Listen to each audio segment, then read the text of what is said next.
Hey there. I've got a question for you. Where are you at with your goals? That's what we're going to talk about this morning on this episode of the All Around Growth podcast. My name is Rob Kaiser and I am your host. Today is Wednesday, August 11th, 2021. It is the 223rd day of 2021. So where are you at with your goals for this year? On this episode, I am going to review where I'm at with my goals, the process that I use to get there, and how that process is changing. So without further ado, let's get into it. For those of you who are new, easy for me to say, this is a show that provides insight and tools to build the lives and homesteads of our dreams. And a few weeks ago, we did an episode where we touched on goals. We talked about the fact that we were halfway through the year. And this idea to do this episode be formed in my mind at that time. So I should do another episode on goals, but what I'm going to cover today is something that I started doing a few years ago based on an article by Tim Ferriss called "Forget New Year's Resolutions and Conduct a Past Year Review Instead." And I'm going to outline the steps that I've taken on this, the steps I've taken in taking this a little further, and how I'm going to move forward with this exercise this year, because I've already got my sights set on 2022. And the reason I have my sights set on 2022 is I didn't really have, and I don't really have, a very clear framework for 2021. I have some goals. They've been more like quarterly goals. And now I'm really focusing on my health. So health is my primary focus for, without a doubt, the remainder of the third quarter, and it will likely remain my focus for the remainder of the year. So by the end of the year, I will be engaging in this past year review exercise one more time. And I will link to this article in the show notes. But during the commute, we're going to discuss the process and what I've done in addition to the process that Tim outlined. So let's get into it. All right, so what you do is you grab a notepad and you create two columns, positive and negative. And then you go through your calendar from the last year and you look at every week. And for each week, you're going to jot down on the pad any people or activities or commitments that triggered peak positive or negative emotions for that month, and put them in their respective columns. All right, so for example,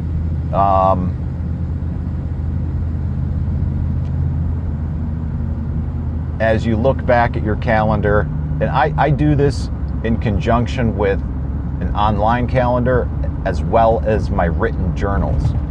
So for example, last January, you attended a trade show and you developed some good connections that resulted in some new sales. That is a positive that's an activity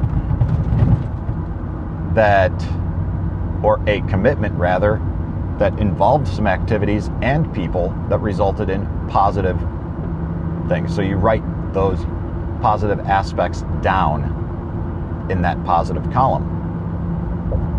Same thing, something negative. Got in a fight with your significant other, your spouse, or something challenging happened with a family member or a child. You can write that in the negative comment or column. And continue going through all of this for the year. You may have 30 items, you may have 100 items. It's going to depend on how you keep a calendar. And if you don't keep a calendar, this might incentivize you to start. So once you've gone through the past year and you have all of these people, activities, and commitments that triggered peak positive or negative emotions, and you've put them in those columns, take a look at the columns as a whole and ask yourself, what 20% of each column produced the most reliable or powerful peaks?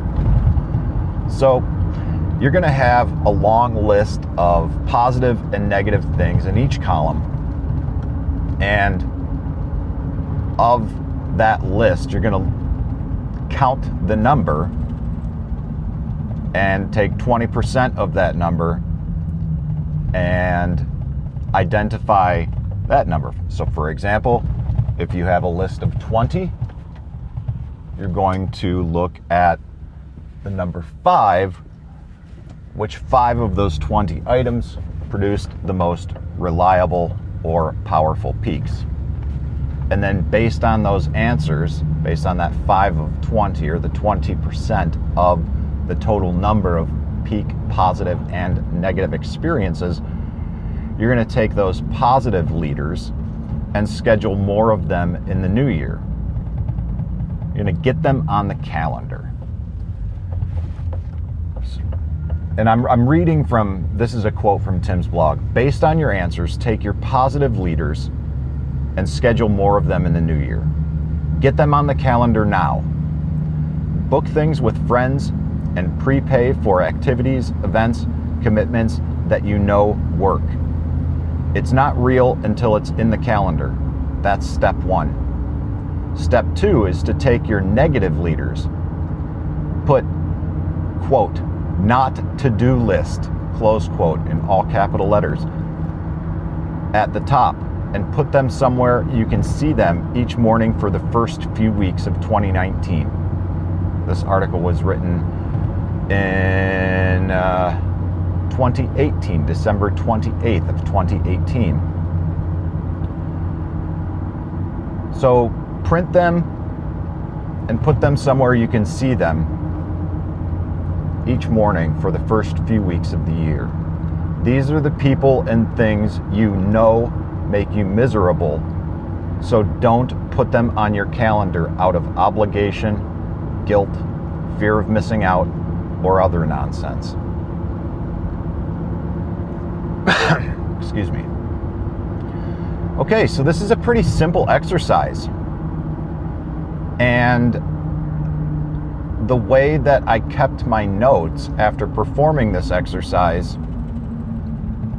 which I did immediately after reading this, was I had, good morning, lady, good morning. Nope, she didn't want to look at me again. I've only gotten away from the woman who walks in the mornings a handful of times. This was not one of them. But when I did this exercise, I had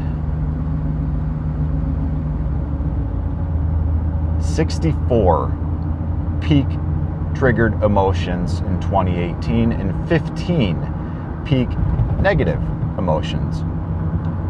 And what I did was I took those columns and I inserted them into an Excel spreadsheet.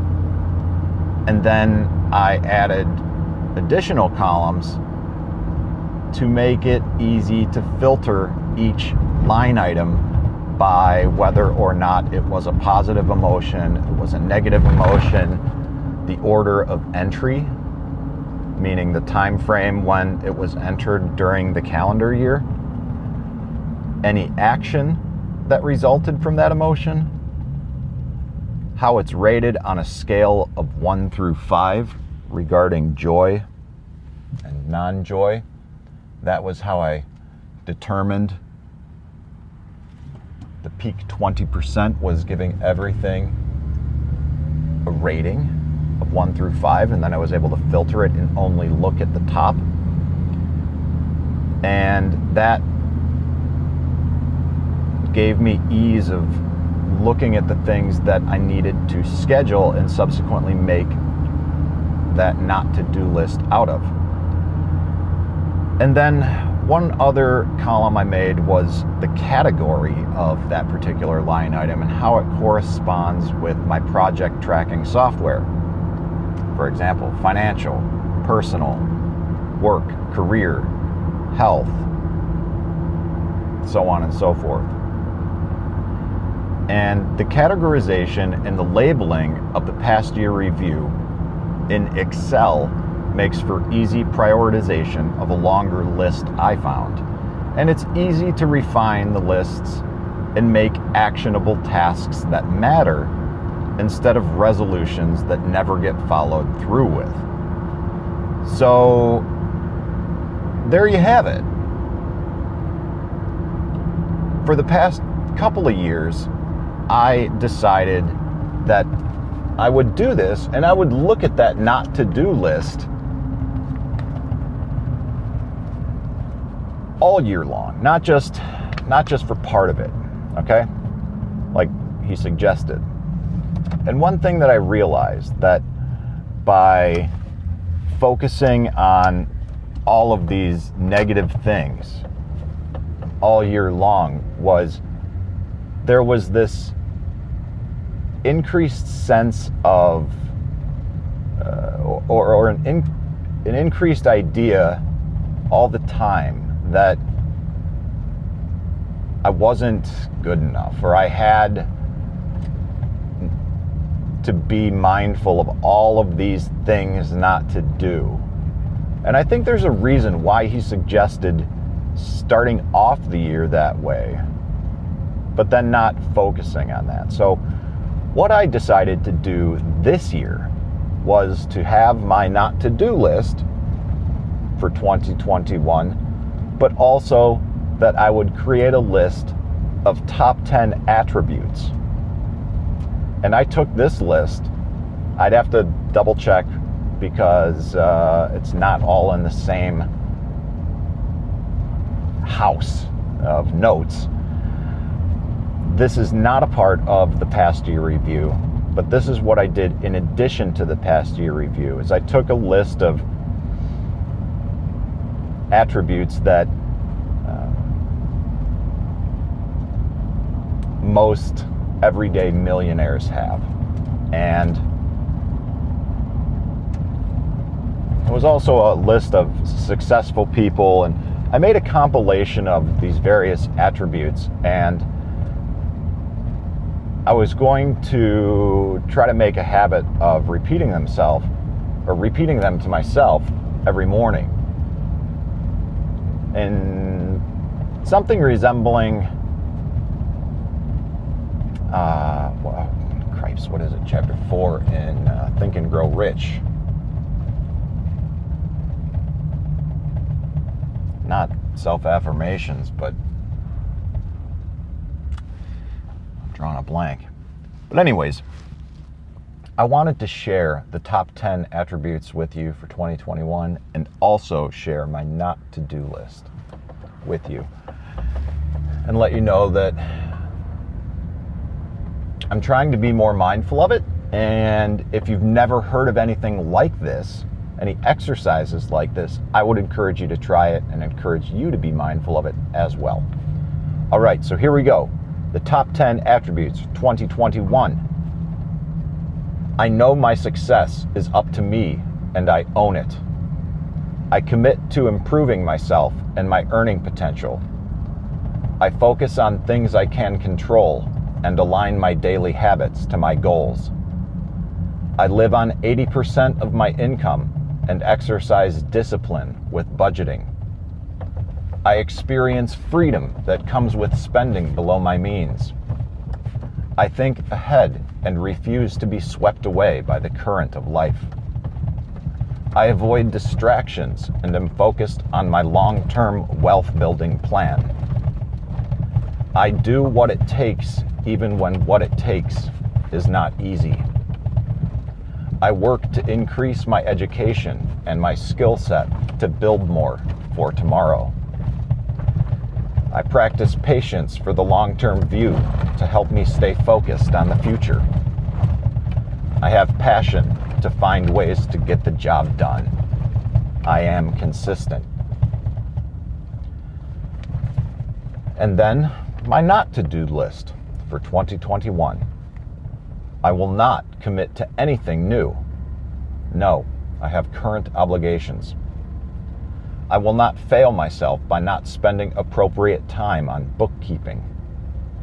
I will not overlook change that the keto diet and lifestyle has already had in my life. I will not diminish the importance of finding my purpose, passion, and why. I will not treat my parents disrespectfully or with a negative tone. I will not give up on myself during a scheduled fast or abstinence. I will not overcommit to people or events without checking my schedule. I will not allow the emotions and behaviors of others to control me. I will not forget unfinished tasks from the past day, week, or quarter. And I will not be lazy with cash management and the integration of the FPU lifestyle, or the Financial Peace University lifestyle. So that's it, everybody. That's where I'm at with my goals, using a past year review, and moving forward, what I will be doing a little bit differently with my goals is getting squared away to have my goals outlined, or at least set up and positioned to be, or begin, if I haven't already, outlining my goals for 2022 by Thanksgiving of this year, so that I can refine them over the next few weeks and then spend the holidays relaxing, doing my past year review, already knowing what lies ahead for 2022, so that as soon as the year begins, I can begin making more effective process moving forward with the direction that I'm headed than I've ever made in my life. And I think that a combination of the past year review exercise by Tim Ferriss, along with focusing on the positive and repeating to yourself time and again the top 10 attributes that you either have or you are working towards, and they will become reality.